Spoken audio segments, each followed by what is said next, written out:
Hi, it's Nick from Nick's Nutrition and welcome back. One of the most frequent questions I get asked is how can you tell if a product is healthy?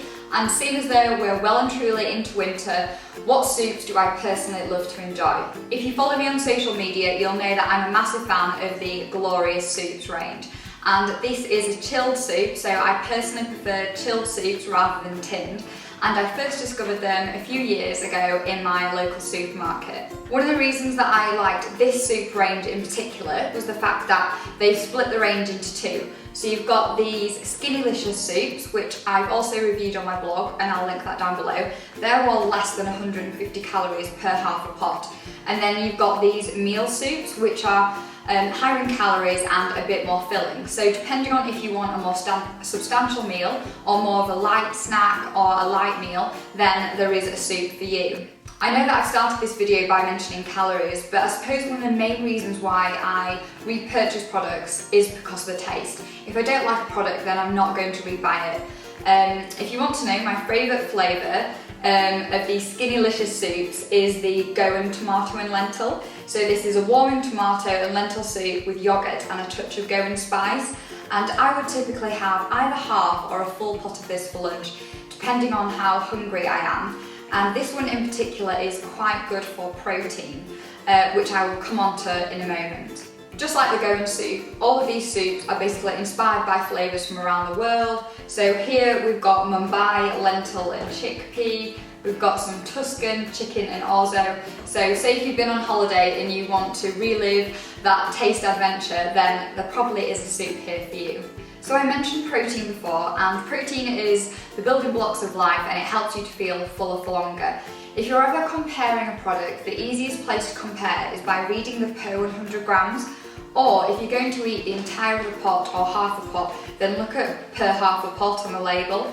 This one is 6.7 grams of protein per half a pot.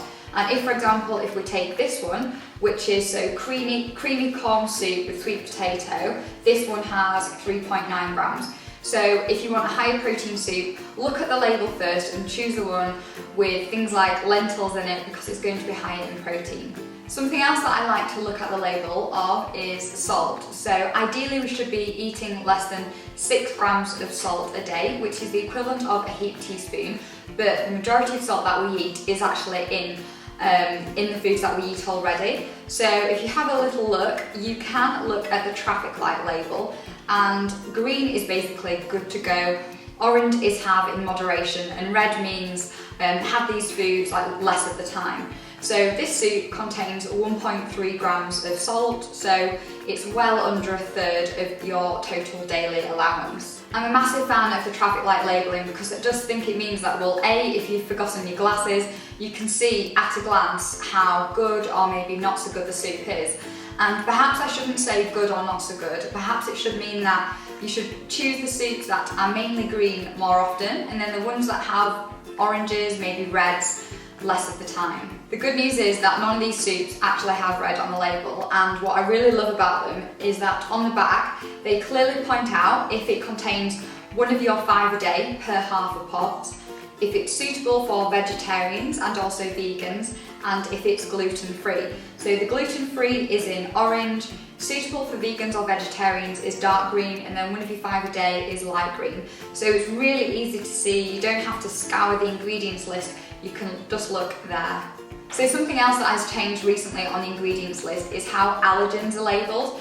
And one thing that I like about the Glorious range is that instead of ingredients, they put what's inside question mark and then the ingredients. And basically, any allergens or basically foods that people might be allergic to are in bold. So this one has got milk in it, and that's it. It's also got on the label things like cooking instructions, so if you can do it in the microwave or on the hob. So basically, the ingredients label never lies, but what I would encourage people to do is, instead of only looking at the front, just turn it over and just get to know what is in a product.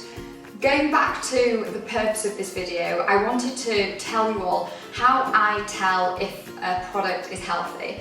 The first thing I do is I look at the ingredients list, because to be honest, it's the ingredients that make up the food, so that's going to tell you whether or not you should be eating it more or less often. If things like vegetables and yogurt and lentils are at the top of the ingredients list, then you know that it's a pretty whole food product. And then you've got things like spices and other flavourings later down. If things like sugar are near the top, then that's a sign that a product might not be giving you that much in the way of nutrition. So those are my top tips on whether you can tell if a product is healthy.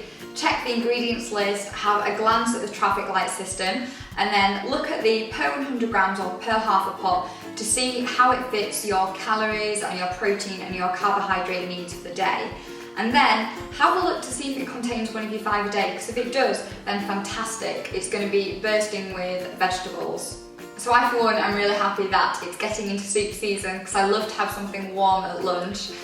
The way that I transport my soup to and from work is basically in a little cool bag. Sometimes I might put an ice pack in there and then pop it in the fridge, but literally all you have to do is break open the lid, and you can either heat the soup in the container it's in, or you can pour half of it out or all of it out into a bowl and just heat it in the microwave or on a hob. And that's the beauty, because often at work, because we don't have hobs but we do have microwaves, so it really is a complete meal in one. Sometimes adding things like crackers or bread might be for you, but for me, a mealtime soup, so half a pot, 342 calories, or if you ate the whole thing, that would be 700.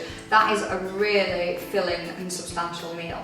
So I really hope that you found this video useful and interesting. Do let me know what your favourite soup flavour is, and if you've got any other tips and comments on how you judge whether or not a product is healthy, and I look forward to seeing you next week.